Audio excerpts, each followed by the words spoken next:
Hello and a warm welcome to our look ahead to what the papers will be bringing us tomorrow. And tonight we're joined by Sonia Sodha, the chief leader writer at The Observer, and Tom Newton Dunn, the chief political commentator with Times Radio. Hello to you both. So a lot of papers to get through. Let's start with the Metro, which is writing that the EU has threatened to take life-saving COVID jabs bound for Britain after blaming the UK for what it calls the continent's creaking vaccination rollout. The FT also leads on the vaccine rollout, writing that the NHS's targets are in peril after a significant reduction in supplies. Telegraph adding that the vaccine shortages mean that there's no more first appointments for COVID jabs will be booked in April as supplies arriving in Britain continue to be disrupted. The Guardian writes that people under 50 may have to wait up to a month longer than planned for their COVID vaccination. The Mirror reporting that police will re-interview guests at the party where Stuart Lovett died 20 years ago. The Daily Mail writes that asylum seekers who cross the Channel illegally to reach Britain face being sent to another country. The paper reports that the Home Secretary is set to take a tougher stance on unauthorised migration. So a lot of various stories there to get through, but a lot of the focus is predominantly on the vaccination, what the EU has been saying and also what's happening here. So, Sonia, let's start with you and the Metro. We'll grab your jabs. This is the EU Commission, Ursula von der Leyen saying that, well, threatening to withhold vaccine exports to countries outside the EU that do not supply them in a reciprocal way. Ultimately, speaking to the UK.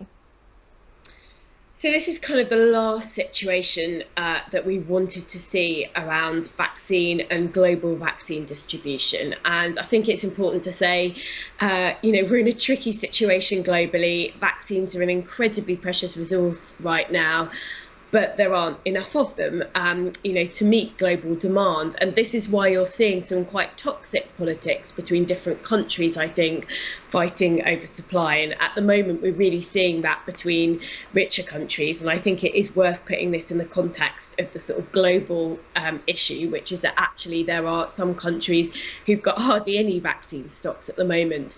But this is, I think this is pretty disastrous, really. We saw some of this politics sort of come out a few weeks ago, where you had sort of some threats being made. It was, it felt like by the EU back then around supply to the UK.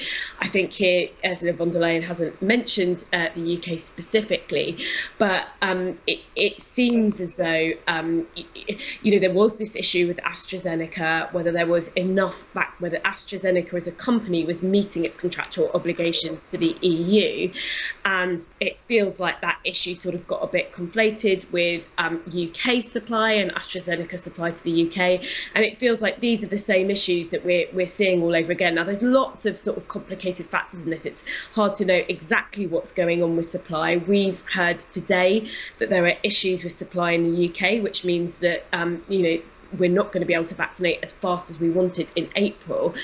Government officials are saying that's not got anything to do with the EU issue, but I think there is a lot of sort of fuzziness this evening around what are the supply issues, and I think this sort of extra dimension of politics where you've got the EU sort of saying that we might block exports is just really not where experts and scientists want this sort of these politics to go. So fuzziness, and I'm going to throw in the word lumpiness, and Tom will explain why. But if we look at the Daily Telegraph, because it feels like there are these two stories going on, what the EU is saying, and also, Tom, what is about to happen or not happen in the UK. So just talk us through what Matt Hancock was talking about earlier on today, in particular when he's talking about the inconsistency, or as he put it, lumpiness or lumpy rollout of vaccines. Hi, good evening. Yeah, lumpy, it's a funny old word, isn't it? But it's one that Matt Hancock rather likes saying. In fact, Matt Hancock doesn't want to talk about what was happening, the supply problems at all in the press conference today. Laura, my colleague, your political editor, put it to him, say, well, we've just seen this letter from the NHS to vaccine centres saying we're going to have to stop effectively booking first dose appointments for an entire month throughout April because we're going to have to do second doses, all those people had their first doses in January onwards. They're going to need their second doses. That's 11 weeks on, March the 29th, which is when the problems start. And because of this supply issue with AstraZeneca, they're struggling to get the numbers in for the month of April. We're going to have to prioritise second doses. So Matt Hancock said there was just a technical letter and standard procedure, but it's not. It effectively means that all those first doses, people in their 40s, people like me, dare I say, thought they were going to get in April, we're now not going to get. It's more likely going to be May. It's a glass half empty, glass half full sort of thing here, really, because the likes of me, people in our 40s, and of course everyone else younger as well, cascades down the age groups, weren't really going to get these jabs until end of April, May by the original government timetable. And it only got speeded up, and our expectations only rose that perhaps the likes of us 40-year-old sorts would get our jabs before Easter, because the rollout was going so incredibly well. So many people were getting their jabs and they were going so fast down the age group. So we're really back to, I suppose, where we should be under the government's timetable, having had all that advantage taken away from us by the AstraZeneca problems. So I think that's where we are. The EU thing it feels to me a little bit like Ursula von der Leyen saber-rattling a bit. I'm not sure the government take too seriously her threat of banning exports. That really would be a pretty catastrophic thing to do. And she has promised the British government she wouldn't do that. It feels that she is just thrashing out, really trying to make some noise and distract away from the obvious big problems that you've got with the own vaccine rollout. But in terms of, just to absolutely clarify, so Sonia, there's no connection between the EU thing, as Tom phrased it, and what is happening in the UK? That's what Whitehall officials are saying. So it would appear, I mean, most of our vaccine at the moment is the AstraZeneca Oxford vaccine. And I think one of the papers is reporting that there may be issues with some additional supply that was coming from India. So it feels like the biggest issue is with that.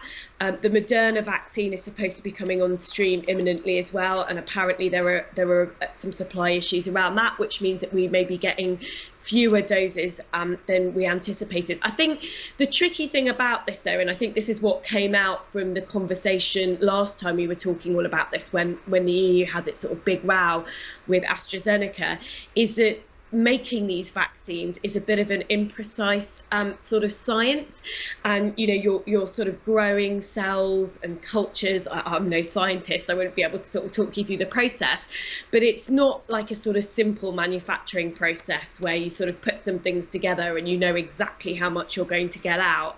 There can be blips in the process, and sometimes it's a bit unpredictable exactly how many doses you're going to get from a batch, and I think that is some of those issues that we're seeing sort of play out here. And in the UK, our vaccine rollout has gone brilliantly so far. It's not clear why there's going to be this dip in supply from some manufacturers, but I would imagine that some of these issues around it being quite hard, particularly when you're just starting to get production or new sites ramped up, it being quite hard to predict the number of doses you get, maybe that's to do with some of this.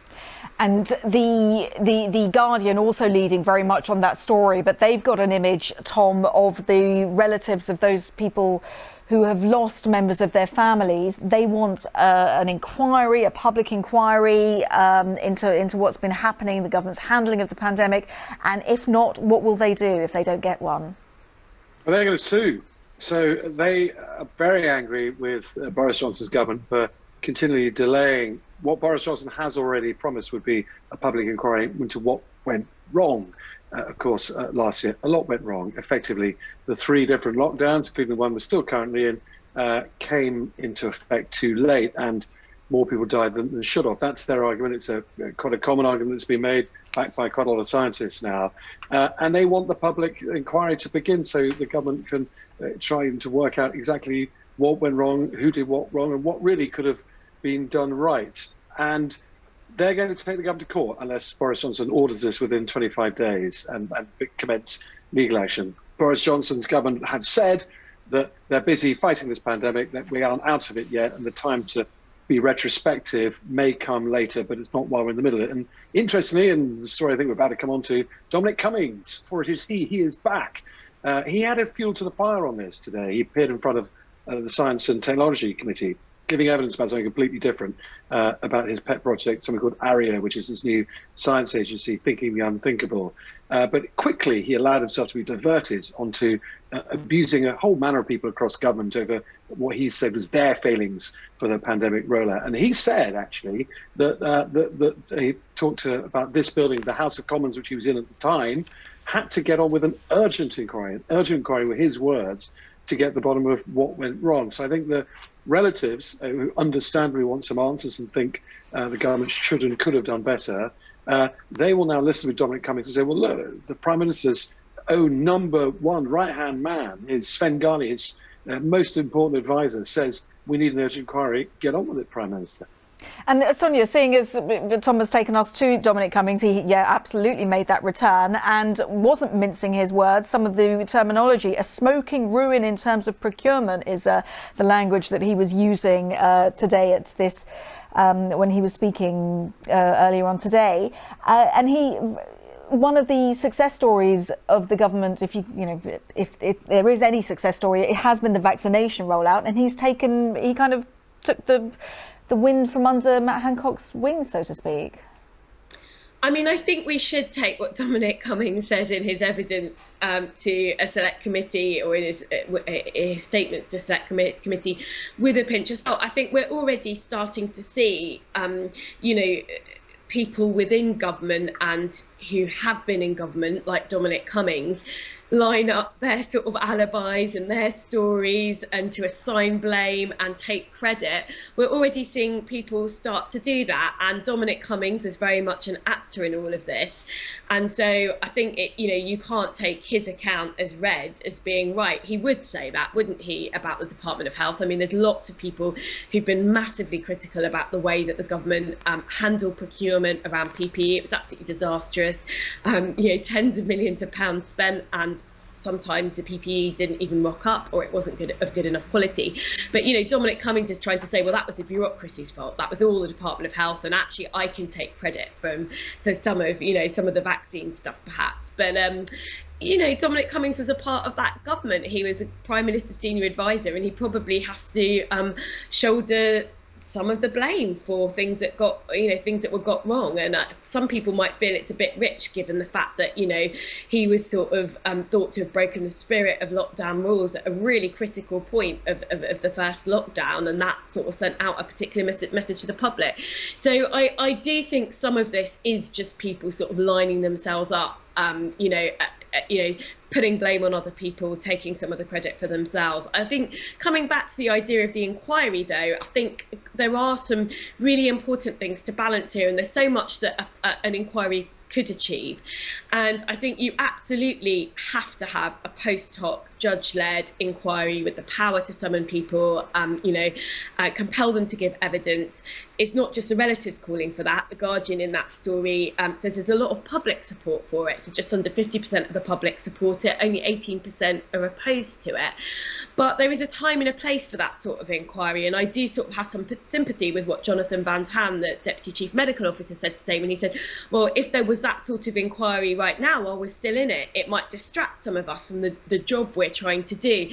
And I think there's another type of inquiry that you do need, which is a sort of rapid kind of investigation of what went right and what went wrong, so people can learn the lessons in real time. And I don't think that would be a distraction, but that probably isn't the sort of judge-led long-term inquiry that you want kind of after the fact. So I think there's quite a lot to juggle here.